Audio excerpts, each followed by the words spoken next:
Hello everyone. पिछले question में हमने भारत में क्षेत्रवाद के उत्तरदायी कारणों का जिक्र किया था, उनको डिस्कस किया था। तो नेक्स्ट क्वेश्चन इसमें जो इम्पोर्टेंट है वो है भारतीय राजनीति पर क्षेत्रवाद का प्रभाव या उसकी भूमिका, यानी जो इंडियन पॉलिटिकल सिस्टम है या इंडियन पॉलिटिक्स है तो उसको रीजनलिज्म का उसके ऊपर क्या इम्पैक्ट पड़ा है, क्या क्या जो है वो महत्वपूर्ण चीज़ें रही हैं। ठीक है, तो इसमें जो फर्स्ट हेडिंग है वो है क्षेत्रीय आधार पर अलग राज्यों की मांग, यानी जो ये रीजनलिज्म की फीलिंग है इसके बेस पर अलग पॉलिटिकल रिप्रेजेंटेशन की मांग उठती रही है और लंबे समय से उठती रही है। यदि हम लोग इंडिया की बात कर रहे हैं तो इसमें जैसे जो भी जिस रीजन से ये मांग उठती रही है तो उसमें उस रीजन के लोगों के द्वारा, नेताओं के द्वारा, जो भी जैसे ग्रुप्स हैं वहाँ पर, तो उनके द्वारा आंदोलन किए जाते हैं। कोई कास्ट बेस रखा जाता है, कहीं लैंग्वेज का कोई आधार रखा जाता है, कोई रिलीजन का आधार रखा जाता है, या कोई आर्थिक पिछड़ेपन की कोई स्थिति है उसको जो है वो बताया जाता है। तो इसकी ये लगाओ कि इसमें हिस्टोरिकल रूप से भी कुछ एक चीज़ें काम कर रही हैं। इसमें जो इंडिया में स्टार्टिंग में 4 कैटेगरीज थी स्टेट्स की, जिस टाइम पे हम लोग आज़ाद हुए, बाद में इसमें चेंजिंग कर दिया गया, कई कमेटी वगैरह, धारा आयोग वगैरह बने। तो उसमें जैसे बाद में फिर जो फजल अली की अध्यक्षता में जो राज्य पुनर्गठन आयोग बना है, जो स्टेट रीऑर्गेनाइजेशन कमीशन बना है, उसके रिपोर्ट के आधार पर फिर स्टेट रीऑर्गेनाइजेशन एक्ट सरकार लेकर आई है। तो उसमें जैसे उसके जो 1956 में आया है, और उसके बाद फिर जैसे 14 नए राज्यों का गठन किया गया और भाषा के आधार पर वो गठन किया गया था। ठीक है, लेकिन उसके बाद भी जो ये डिमांड है ये रुकी नहीं। उसके बाद जैसे 1960 में मुंबई जो राज्य प्रांत था तो उसका भाषा के आधार पर ही जो वो पुनर्गठन करना पड़ा, विभाजन करना पड़ा। तो उसमें जो मराठी भाषी लोग थे उनको महाराष्ट्र में रख दिया गया, और जो गुजराती भाषी लोग थे उनके लिए गुजरात जो वो बनाया गया। उसके बाद हम लोग यदि हरियाणा पंजाब को देखते हैं तो पंजाब का विभाजन हुआ है, और उसमें हिंदी भाषी जो लोग थे उनके लिए हरियाणा, और पंजाबी भाषी जो लोग थे उनको पंजाब में जो वो शामिल किया गया। ठीक है, लेकिन उसके बावजूद भी जो भी जैसे क्षेत्र हैं, जो भी राज्यों में क्षेत्र हैं, तो उसमें विशेष क्षेत्रों के द्वारा अलग से अब भी जैसे वर्तमान में इस तरह की डिमांड उठ रही है। उसके तेलंगाना हमने 2 जून 2014 को बना दिया। ठीक है, इससे पहले 3 स्टेट अलग बनाई गई थी, छोटे राज्यों का एक कॉन्सेप्ट चला था। उसके बाद भी जैसे अब भी यदि हम लोग बात करते हैं तो कर्नाटक से कोडवा की मांग उठ रही है, जो वेस्ट बंगाल का, दार्जिलिंग का, नक्सलवादी का जो भी जैसे जो क्षेत्र है वहाँ का, तो वहाँ से गोरखालैंड की मांग उठ रही है। या जैसे महाराष्ट्र से विदर्भा की मांग उठ रही है, और विदर्भा का यदि मैं बताऊँ आपको तो वहाँ सबसे ज़्यादा ये ऐसा क्षेत्र माना जाता है जहाँ पर सबसे ज़्यादा किसान जो हो सुसाइड करते हैं, जो फार्मर्स हैं। ठीक है, इसके बाद जैसे बोडोलैंड की मांग उठ रही है, आपकी उत्तर प्रदेश से 3-4 की मांग उठ रही है, जैसे हरित प्रदेश है, पूर्वांचल है, बुंदेलखंड है। तो वर्तमान में भी जो नए राज्यों की मांग है वो विभिन्न क्षेत्रों के द्वारा उठाया जा रहा है इसको। तो इसमें जैसे एक इम्पैक्ट, क्योंकि जाहिर सी बात है कि अगर मांग उठाई जा रही है तो जो सॉल्यूशन है वो तो गवर्नमेंट को ही करना होता है, तो इंडियन जो पॉलिटिक्स है तो वो प्रभावित होती रहती है। ठीक है, उसके बाद है क्षेत्रवाद और भारतीय संघ से अलग होने की प्रवृत्ति, यानी जो सेपरेटिस्ट जो फीलिंग्स हैं, जो अलगाववादी भावनाएं हैं, तो उसमें 2-3 का जिक्र करना बड़ा ज़रूरी हो रहा है इसमें। एक तो इसमें डीएमके के द्वारा फर्स्ट नंबर पे जो 60 का दशक था उसमें जो तमिल भाषी जो लोग थे उनको साथ में लेकर के डीएमके जो पार्टी है तमिलनाडु की, द्राविड़ मुनेत्र कड़गम, जो करुणानिधि का नाम सुना होगा आपने, तो उनकी जो पार्टी है तो इन लोगों के द्वारा मांग उठाई गई, और इन्होंने बाकी स्टेट्स को भी साथ में ले लिया जो साउथ की थी, और उन्होंने ये भी कहना स्टार्ट किया कि जो नॉर्थ की स्टेट्स हैं वो मोनोपोली हमारे ऊपर कर रही हैं, तो इस वजह से हमें तो भारतीय संघ में ही नहीं रहना है। मीन्स आप शब्द को समझिए, आप लगाओ, अलगाववाद मीन्स लगाओ किससे, भारतीय संघ से, यानी हमें तो भारत में ही नहीं रहना, हमें इंडिपेंडेंट स्टेट का दर्जा दे दीजिए, ऑटोनोमस जो वो हम लोग रहना चाहेंगे। तो इस टाइप की चली, लेकिन बाद में जो हो वो एक्ट वगैरह बना के संविधान में जो भी जैसे इंडियन गवर्नमेंट के द्वारा। तो इन चीज़ों से बड़ा ढंग से निपटा गया। और अभी जैसे डीएमके ने ये मांग छोड़ रखी है, अभी जैसे कभी इस तरह की का जिक्र आता नहीं है, लेकिन लंबे टाइम तक पीछे के दौरान जो हो इस तरह की मांग उनकी रही। दूसरा इसमें आता है अकाली दल के द्वारा मांग करना। जो पंजाबी भाषी राज्य है पंजाब जो है, तो वहाँ से जो अकाली दल है उसकी लगातार इस तरह की मांग रही। और खालिस्तान की मांग रही। खालिस्तान में वो एरिया शामिल हैं जहाँ जहाँ जो पंजाबी भाषी जो लोग रहते हैं, बोलते हैं, तो उनके लिए ये अलग खालिस्तान की जो वो मांग कर रहे थे। अकाली दलों के नेता जगजीत सिंह उस टाइम पे थे जैसे। इसके बाद जैसे इनका एग्रीमेंट हुआ 1985 में, राजीव लोंगोवाल जो था, राजीव गांधी और लोंगोवाल के जो बीच में एक एग्रीमेंट हुआ था, लेकिन उससे भी जो एक किस्म से ज़्यादा सेटिस्फाइड नहीं हो पाए, क्योंकि पंजाब में जो एक दौर रहा है वो घुसपैठ का, इंसर्जेंसी का दौर जो वो ज़्यादा लंबा रहा वहाँ पर। तो उसके बाद में फिर 90 के दशक में इस समस्या से निपटारा मिला, यानी पंजाब में ठीक जो हो वो शांतिपूर्ण तरीके से चुनाव हुए, बाद में जो है सरकारों ने ठीक काम किया है। तो आज वहाँ पर भी इस तरह की कोई फीलिंग्स नहीं है। अदरवाइज पहले जो हो वो वहाँ पर ऐसा हो गया था कि हमें भारतीय संघ में नहीं रहना है, ठीक है। उसके बाद नॉर्थ ईस्ट में इस तरह की प्रॉब्लम्स जो वो ज़्यादा रही है। नॉर्थ ईस्ट में जैसे नागा जो मूवमेंट है, नागालैंड की जो स्थापना हो पाई है, असम का एरिया होता था, और असम में फिर जैसे नागा जो लोग थे, नागा जो जनजाति है, तो इन लोगों ने फिर वहाँ पर मूवमेंट खड़ा किया। और फिजो जो इनका लीडर था, तो उनके नेतृत्व में जैसे इन्होंने नागा नेशनल काउंसिल जो बनी, नागा राष्ट्रीय परिषद 1946 में, तो उसके बैनर के नीचे जो हो इन्होंने सेपरेटिस्ट एक्टिविटीज़ स्टार्ट करी। जो ये लगाओ कि जो हथियारों का यूज है, यानी हिंसात्मक तरीके से अपनी मांग को इन्होंने जारी रखा। और इन्होंने भी यही कहा था कि हमें इंडिपेंडेंट जो वो दर्जा दे दो आप, ठीक है। लेकिन बाद में जैसे जैसे नागाओं और केंद्र सरकार के बीच में जो एग्रीमेंट रहा है, उसके बेस पर फिर बाद में 1963 में नागालैंड को अलग जो वो राज्य का दर्जा दे दिया गया, ठीक है। तो कुछ हद तक वो लोग शांत रहे। अब भी जैसे नागालैंड में अब भी इस तरह की समस्याएं चली हुई हैं। ग्रेटर नागालैंड की एक डिमांड है उनकी, इसको नागालिम कहा जाता है जैसे वहाँ की भाषा के आधार पर। तो इसमें जैसे जो एक ग्रुप है इसमें, national socialist council of Nagaland, ये जो परिषद है, IM इसके ब्रैकेट में हो जाता है, क्योंकि अलग जो है इसके दो लीडर्स हैं। तो इन्होंने एग्रीमेंट किया है 2015 में जो मोदी गवर्नमेंट है उसके साथ। लेकिन जो दूसरा ग्रुप है, खापलांग ग्रुप है जो, तो वो उससे इनसे सहमत नहीं है, यानी जो डायलॉग प्रोसेस है गवर्नमेंट के साथ वो चाहते नहीं है। तो वो अभी भी हिंसात्मक तरीके से ही जो ग्रेटर नागालैंड है उसकी स्थापना करना चाहते हैं। और अगर हम लोग ग्रेटर नागालैंड की बात करें, यानी ये क्या इसको कहेंगे, तो इसमें जैसे वो उन्होंने एरियाज़ को शामिल अभी कर रहे हैं जहाँ पर जो नागा पॉपुलेशन है वो है। उसमें जैसे जो भी जैसे इनके साथ लगते राज्य हैं, आंध्र प्रदेश है, असम है, आपका मणिपुर है, म्यांमार है। म्यांमार देखो अलग देश है, लेकिन वहाँ के भी कुछ एरियाज़ को ये शामिल कर रहे हैं उसमें। और ये चाहते हैं कि हमें नागालिम की जो हो वो एक ऑब्जेक्टिव है हमारा, स्थापना करना चाहते हैं, ठीक है। तो एक अलगाववादी जो क्षेत्रवाद के आधार पर जो अलगाववादी फीलिंग्स है वो नागालैंड में रही। इसके अलावा जैसे मिजोरम का भी एक इसी तरह का इतिहास रहा है, ये भी असम का पार्ट होता था। और असम में जो हिल्स का जो एरिया है, यानी जो पहाड़ी जो लोग हैं, तो उनके द्वारा जैसे भारतीय संघ से अलग होने की मांग की गई। और उनके द्वारा भी मिजो राज्य की स्थापना करने का उनका उद्देश्य हुआ। और उन्होंने भी जैसे एक ऑर्गेनाइजेशन खड़ा किया मिजो नेशनल फ्रंट के नाम से। और बाद में जैसे 1961 में जो बना मिजो नेशनल फ्रंट, तो उसमें जैसे उसके बैनर के नीचे इन्होंने भी हिंसात्मक जो आंदोलन है, आर्म्ड जो वो तरीके हैं वो यूज किए।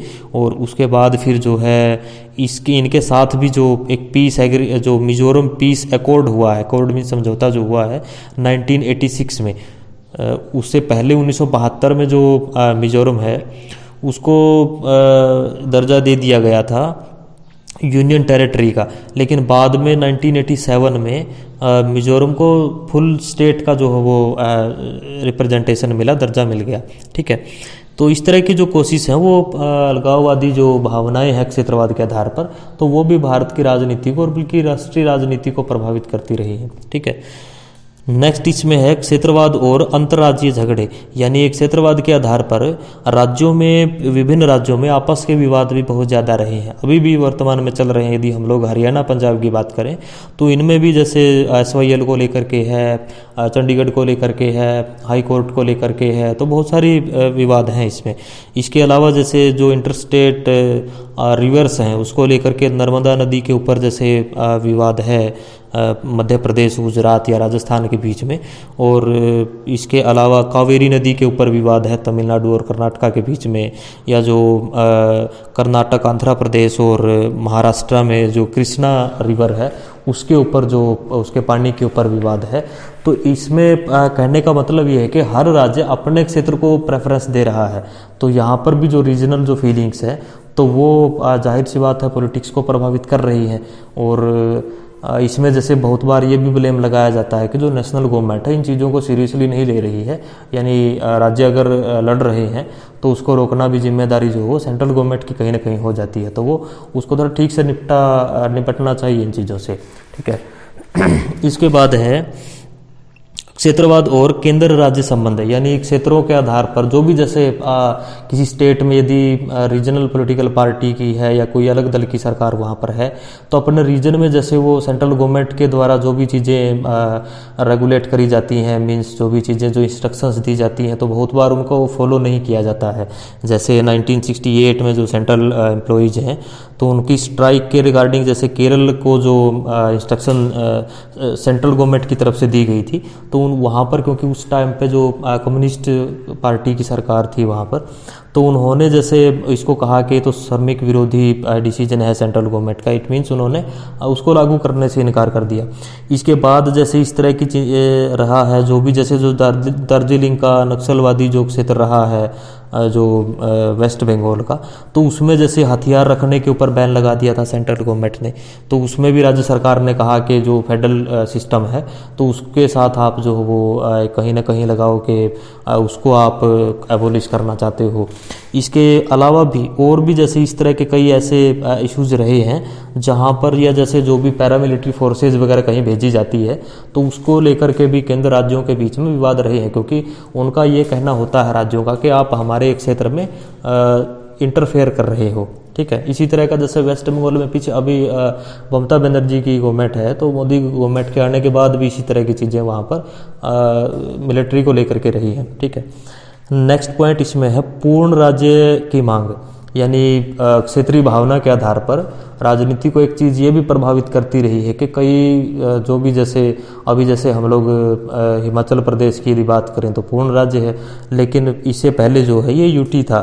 इसके अलावा जैसे मणिपुर है, त्रिपुरा है, इनको बाद में पूर्ण राज्य का दर्जा दिया गया है, ठीक है। या फिर जैसे हम लोग मिजोरम की ही बात कर रहे थे, तो इसके अलावा सिक्किम है, जैसे सिक्किम को सहयोगी राज्य का दर्जा था लेकिन बाद में इसको पूर्ण राज्य का दर्जा दिया गया 1975 में, ठीक है। और इसके अलावा जैसे जो नए राज्यों की जो मांग है तो उसमें भी इसी टाइप की चीज़ें हैं कि हमें पूर्णता जो वो मिलनी चाहिए, हम अपने लेवल पे चीज़ें जो वो डिसाइड करने की स्थिति में हो। जैसे दिल्ली में जो एक मेन फैक्टर ये रहा है, क्योंकि दिल्ली ना तो ढंग से केंद्र शासित प्रदेश और ना ही पूर्ण राज्य है, तो एक बीच की एक परिस्थिति है वहाँ पर। जो पावर्स का जो डिस्ट्रीब्यूशन है तो वो एलजी और जो सीएम के बीच में जो लड़ाई है उसका मेन जो है वो केंद्र वही है। तो इस वजह से वहाँ पर आई थिंक खुद बीजेपी की इस तरह के इलेक्शन में वहाँ पर ऐसा मान लो ये चाहते थे, इन्होंने ऐसा मैनिफेस्टो में, विजन में ऐसा कहा था कि हम लोग पूर्ण राज्य का दर्जा देंगे, लेकिन बाद में वो चीज़ें जो वो दूसरी हो जाती पॉलिटिक्स में, ठीक है। इसके बाद है उत्तर दक्षिण की भावना, यानी नॉर्थ साउथ की जो फीलिंग्स है तो उसमें रीजनलिज्म का एक इम्पैक्ट है। यानी हम लोग सामान्य तौर पर जो कहते हैं ना भाई ये तो उत्तर भारत है और ये दक्षिण भारत है, तो हम लोग जो कैटेगराइज्ड कर रहे हैं अपनी कंट्री को, तो हम लोग रीजन के बेस पे कैटेगराइज्ड कर रहे हैं। भौगोलिक रूप से जो स्टेट्स, जो एरिया उत्तर में पड़ रहा है उनको हम लोग उत्तरी राज्यों में काउंट कर रहे हैं, और जो साउथ में पड़ रहा है तो उसको हम लोग साउथ में काउंट कर रहे हैं। और इसमें जैसे ये भी बाद में जो ये जो एक प्रवृत्ति है किस्म से, तो ये और ज़्यादा कठोर इस वजह से हो गई क्योंकि जो साउथ की के लोग हैं, साउथ की जो पॉलिटिक्स है, उन्होंने जैसे इस टाइप की चीज़ें सर्कुलेट करी कि जो दिल्ली है यानी जो नई दिल्ली है कैपिटल है जो, तो वो जो है वो मोनोपोली दिखा रही है। यानी साउथ की जो स्टेट्स की जो डिमांड्स हैं, जो सजेशंस हैं, जो मान लो उनके जो भी अपेक्षाएं हैं, तो उनको जो है वो ठीक से पूरा नहीं किया जा रहा है। और स्पेशली जैसे उनका ये भी रहा कि प्राइम मिनिस्टर की जो पोस्ट है तो उस पर उत्तर भारत से ही ज़्यादा लोग आ रहे हैं अभी भी। जैसे यदि आप देख सकते हो कई तो उत्तर प्रदेश से ही रहे हैं।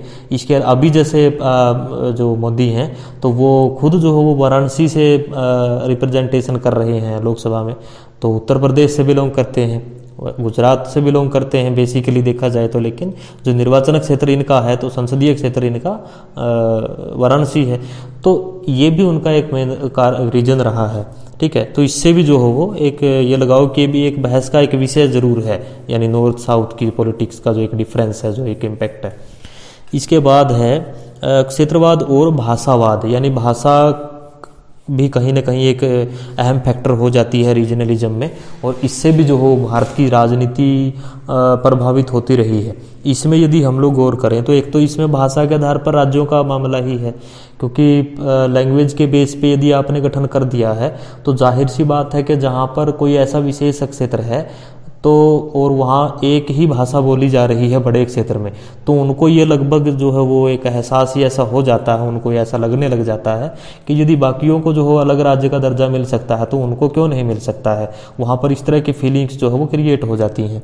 ठीक है, इसके बाद यदि हम लोग बात करें राजभाषा का एक मामला है, क्योंकि जो राष्ट्रभाषा नहीं बन पाई है हिंदी, राजभाषा स्वीकार कर लिया गया है, लेकिन बहुत बार अगर सेंट्रल गवर्नमेंट की तरफ से एक लेटर भी अगर ऐसा जारी हो जाता है कि हिंदी को जो हो आप बढ़ावा दीजिए, तो साथ के साथ साउथ की स्टेट्स से रिएक्शन आने स्टार्ट हो जाते हैं कि हम लोग ऐसा नहीं करेंगे, क्योंकि उनका हिंदी विरोध है और हिंदी को लेकर के हिंसात्मक आंदोलन की पृष्ठभूमि रही है। यदि हम लोग भाषावाद के पूरे कॉन्सेप्ट को हम लोग छोटे तौर पर यदि हम लोग समझते हैं, कम शब्दों में यदि हम लोग समझते हैं, तो भाषावाद का एक मेन झगड़े की वजह भाषा रही है इंडिया में राजनीति में।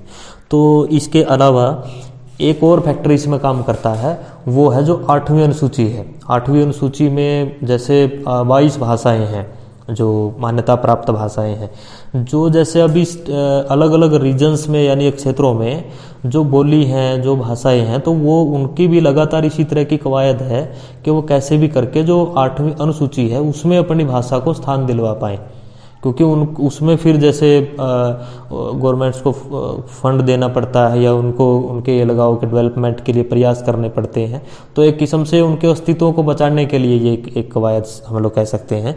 तो इसी तरह के जो आंदोलन है या इसी तरह की जो कोशिशें हैं तो वो होती रहती हैं। तो भाषा का भी एक मेन मामला ऐसा है जो क्षेत्रवाद से बिलोंग करता है, जिससे राजनीति लगातार प्रभावित होती रही है। ठीक है, नेक्स्ट पॉइंट इसमें है क्षेत्रीय आधार पर क्षेत्रीय दलों का निर्माण होना, यानी जो रीजनल पॉलिटिकल पार्टीज हैं वो बनने लग गई थी, और रीजनल पॉलिटिकल पार्टियों का जो इम्पैक्ट यदि इंडिया में बढ़ा है तो वो इसी फीलिंग के साथ बढ़ा है कि जो भी जैसे स्टेट्स के जो लोग हैं तो उनमें इस तरह की फीलिंग्स को भर दिया गया, उनमें इस तरह की बातें फैलाई गई कि आपका भला केवल वो लोग कर सकते हैं जो आपसे ही जुड़े हुए हैं, यानी जो नेशनल पार्टियां हैं वो जो है वो जो राष्ट्रीय सतर की बातें हैं वो ज़्यादा करती हैं, उन मुद्दों में ज़्यादा उलझी रहती हैं, तो आपका भला जो है वो नहीं ये इतना कर सकते हैं। तो जो स्टेट पॉलिटिकल पार्टियां हैं, जो रीजनल पॉलिटिकल पार्टियां हैं, तो उनका आप साथ दीजिए, और इसका रिजल्ट भी ये लगाओ कि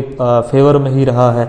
यदि हम लोग बात करें DMK है, AIADMK है, TDP है, TRS है तेलंगाना में आजकल, BJD है उत्तर प्रदेश आपका उड़ीसा में, जैसे मोदी के मैजिक के बावजूद भी जो अलग अलग स्टेट्स में एक किस्म से रहा, तो उड़ीसा में जो है वो फेल हो गया, क्योंकि वहाँ पर जो बीजू जनता दल की गवर्नमेंट है तो उसको हराना बड़ा मुश्किल है, बड़ी स्ट्रॉन्ग है। इसके अलावा जैसे यदि हम लोग बात करें सिक्किम जो डेमोक्रेटिक फ्रंट है SDF, या शिवसेना है महाराष्ट्र में, असम में असम गण परिषद है, पंजाब में अकाली दल है, झारखंड जो मुक्ति मोर्चा है उसकी गवर्नमेंट अभी फिलहाल गठबंधन की सरकार चल रही है कांग्रेस के साथ झारखंड में, तो वो हैं। इसके अलावा भी और जैसे कई पार्टियां ऐसी हैं, बहुत सारी पार्टियां ऐसी हैं, रीजनल पॉलिटिकल पार्टियां जिनका गठन हुआ। हरियाणा में लगा लीजिए आप, जेजेपी को जो है वो अभी गठबंधन सरकार में शामिल है। तो रीजनल पॉलिटिकल पार्टियों का न केवल उदय हुआ है बल्कि उनका जो इम्पैक्ट पड़ा है तो वो रीजनल बेसिस पे जैसे ज़्यादा जो हो उनका गठन भी हुआ और उनको मैंडेट भी मिलते रहे हैं। तो इससे भी जो हो राजनीति में एक लगाओ कि पूरा परिवर्तन आता रहा है। इसके बाद है राजनीतिक अस्थिरता, और ये जो राजनीतिक अस्थिरता है ये सेंट्रल लेवल पर भी और स्टेट लेवल पर भी, ये दोनों लेवल्स पर जो है वो पनपी है। किसकी वजह से? क्षेत्रवाद की वजह से। इसका एक मेन रीजन ये रहा कि 1989 से लेकर 2014 तक, 2014 तक का जो दौर रहा वो गठबंधन सरकारों का दौर रहा।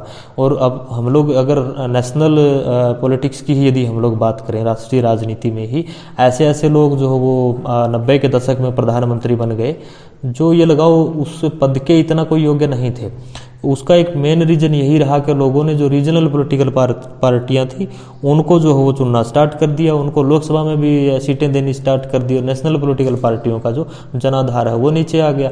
तो इससे क्या हो गया? राजनीतिक एक अस्थिरता पैदा हुई। क्योंकि अगर मान लो क्योंकि अगर सरकार 5 साल के लिए ठीक है, अगर स्पष्ट बहुमत की सरकार है फिर तो ठीक है, लेकिन अगर आपकी कोalition गवर्नमेंट बन रही है तो वो जाहिर सी बात है कि वो तो फिर उसका तो कोई आप श्योरिटी तो नहीं कह सकते कि वो पूरा कार्यकाल करेगी कि कंप्लीट करेगी या नहीं कर पाएगी। और उसमें क्योंकि फिर एक मेन मुद्दा इस बात का हो जाता है, जो रीजनल जो पॉलिटिकल पार्टियां हैं उन पार्टियों के जो एजेंडे होते हैं वो रीजनल ही होते हैं। क्योंकि उनको इस बात से मतलब नहीं होता कि हमें 5 साल रहना है कि नहीं रहना, उनको इस बात से मतलब होता है कि स्वार्थ पूरा होगा या नहीं होगा। और ये चीज़ें स्टेट्स में भी हैं। स्टेट्स में भी आजकल कई जगहों पर जैसे वर्तमान में भी गठबंधन सरकारें चल रही हैं। हरियाणा में चल रही है जेजेपी और बीजेपी की सरकार चल रही है, महाराष्ट्र में सरकार चल रही है, इसके अलावा आपकी बिहार में गठबंधन सरकार चल रही है बीजेपी और नीतीश कुमार की। इसके अलावा जैसे आपका झारखंड में, जैसे मैं बता रहा था आपको, कांग्रेस और झारखंड मुक्ति मोर्चा की सरकार चली हुई है। तो ये जो इस हिसाब, क्योंकि इसमें ये समझ में नहीं आता कि इतना अनस्टेबल चीज़ें रहती हैं कि ये 5 साल पूरा कर पाएंगी या नहीं कर पाएंगी। तो इसमें जो रीजनल पार्टियां हैं तो एक किस्म से उनको यदि आप जितवा के भेज रहे हो तो उससे जो है वो अगर रीजनलिज्म के बेस पर आप वोटिंग करोगे तो यही रिजल्ट जो वो सामने रहेंगे। ठीक है। उसके बाद है असमान आर्थिक विकास, यानी रीजनलिज्म में ये भी एक मेन फैक्टर रहा है। यानी सभी क्षेत्रों का समान रूप से विकास नहीं हो पाया है और ये रियलिटी है। इसको आई थिंक जो भी जैसे बड़ी पार्टियां जिन्होंने लंबे टाइम तक रूलिंग करी है इंडिया में, उनको भी इस बात को एक्सेप्ट कर लेना चाहिए। ठीक है। तो इसकी वजह से भी एक क्षेत्रीय जो फीलिंग्स है वो हैं और होना स्वाभाविक सी बात है, जाहिर सी बात है, वो तो ऐसा होगा ही। तो जिन क्षेत्रों में जिन क्षेत्रों की केंद्र में एक किस्म से चलती है, उनकी पैठ है, उनका एक लगाव के इम्पैक्ट है, वो ज़्यादा ले जाते हैं। फॉर एग्जांपल मान लो कोई ऐसी कोई पार्टी है जिन्होंने सहयोग कर रखा है नेशनल लेवल पर, अगर उनकी चल रही है तो वो ज़्यादा पैकेज, राहत पैकेज वगैरह, आर्थिक जो मदद है, अनुदान जो वो ज़्यादा ले जाते हैं। और ऐसा भी हो सकता है कि क्या पता किसी को वास्तव में ज़रूरत हो और उसको केंद्र सरकार की तरफ से ज़्यादा ना मिले। यदि इसके रिगार्डिंग हम लोग एक एग्जांपल लें, जो भी जैसे कोलिशन गवर्नमेंट्स का नेक्स्ट वैसे पॉइंट भी है अपना, लेकिन यदि इसमें भी हम लोग समझें, जो भी जैसे रीजनल पॉलिटिकल पार्टियों के नेता जो राष्ट्रीय स्तर पर मंत्री बनते थे, मान लो कोई लालू यादव रेल मंत्री बन गया या ममता बनर्जी रेल मंत्री बन गई, तो उसमें उनकी कोशिश लगातार यही रहती थी कि वो जो बजट आता था, रेलवे बजट, उसका बहुत सारा हिस्सा अपनी स्टेट में लगाया जाए। और इसके अलावा भी जो भी जैसे अदर जो मंत्री बनते हैं, जो भी डिपार्टमेंट उनको मिलते हैं, उनकी लगातार यही कोशिश रहती है कि अपने एरिया में वो कितना ले जा पाते हैं। अब पोस्ट तो उनके पूरे देश के लिए है, सोचना तो उनको पूरे देश के रिगार्डिंग है, लेकिन करते नहीं है पूरे देश के रिगार्डिंग। तो उसमें फिर जो है वो इसलिए चाहते हैं कि अपने एरिया में लेके जाना, क्योंकि उनको ये वहाँ जो डोमेस्टिक पॉलिटिक्स है उसमें जो हो उनको बेनिफिट हो रहा होता है। ठीक है। तमिलनाडु में इस तरह की चीज़ें आप लगा सकते हो, जब भी इलेक्शन नज़दीक आते हैं तो वो पूरी सौदेबाजी जो हो उसी हिसाब की करते थे। ठीक है। नेक्स्ट जो है गठबंधन की राजनीति। गठबंधन की राजनीति का उदय हुआ है रीजनलिज्म की वजह से। क्योंकि स्टेट्स में जो नेशनल पॉलिटिकल पार्टियां हैं उनको उन लोगों ने नापसंद करना स्टार्ट कर दिया। और जो लोग वहीं के हैं, उसी स्टेट से बिलोंग करते हैं, उन्होंने अपनी पार्टियां बना रखी हैं, चाहे वो नेशनल पार्टियों से अलग होकर के ही किसी नेता ने पार्टी बना रखी हो, उनको उन लोगों ने जितवाना स्टार्ट कर दिया। तो उसमें फिर क्या हो गया, जो भी नेशनल लेवल पर भी जो सरकारें बनने लग गई, तो उसमें विदाउट रीजनल पॉलिटिकल पार्टियों की हेल्प से नेशनल गवर्नमेंट भी नहीं बन पा रही थी। जो मैं 90 के दशक की आपको बात बता रहा था, उसमें सेम यही कहानी थी। मीन्स आपकी सरकार बनेगी तो आपको जो छोटे राजनीतिक दल हैं उनको साथ में लेना पड़ेगा, जो बड़े या जो नेशनल लेवल की पॉलिटिकल पार्टियां हैं उनकी भी अपनी मजबूरियां हो गई। और गठबंधन का जो काल होता है, गठबंधन का ये लगाओ, गठबंधन सरकार देश के डेवलपमेंट के लिए सही नहीं मानी जाती है। और गठबंधन का तो एक स्वरूप ये भी हो गया है कि बाद में भी एक मौका परस्ती है, एक अपॉर्चुनिस्ट जो पॉलिटिक्स है उसको बढ़ावा मिलता है। अगर आप ये लगाओ कि चुनाव से पहले अगर आप साथ में इलेक्शन लड़ रहे हो तो वो तो फिर एक थोड़ा अलग जो हो बात हो जाती है। लेकिन यदि आप चुनाव में तो एक दूसरे के एंटी लड़ रहे हो, लेकिन बाद में आप एक मंच के ऊपर सरकार बना पा रहे हो, तो इससे तो जो हो वो पब्लिक का नुकसान है, या ये लगाओ कि उनका जो जनमत है तो उसकी एक किस्म से इंसल्ट आप कह लीजिए, वो तो गलत चीज़ है।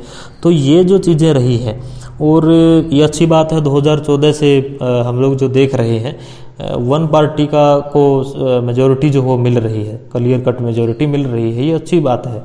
तो रीजनलिज्म का जो एक ये लगाओ कि इम्पैक्ट है, वो कोalition गवर्नमेंट के उदय के रिगार्डिंग भी है, ठीक है। यानी जो क्षेत्रीय भावनाएं लोगों में ज़्यादा एक लगाओ के बड़े स्तर पर फैल गई, तो उन्होंने बड़ी पार्टियों को नकारना स्टार्ट कर दिया और छोटी पार्टियों को वो लोग पसंद करने लगे, क्षेत्रीय दलों को वो लोग पसंद करने लगे, ठीक है। तो ये कुछ एक जैसे इम्पैक्ट या भूमिका रही है इंडियन पॉलिटिक्स में रीजनलिज्म की, ठीक है। तो ये इस चैप्टर में जो मेन जो इम्पोर्टेंट टॉपिक्स थे, जो क्वेश्चंस थे, वो हम लोग कंप्लीट कर चुके हैं।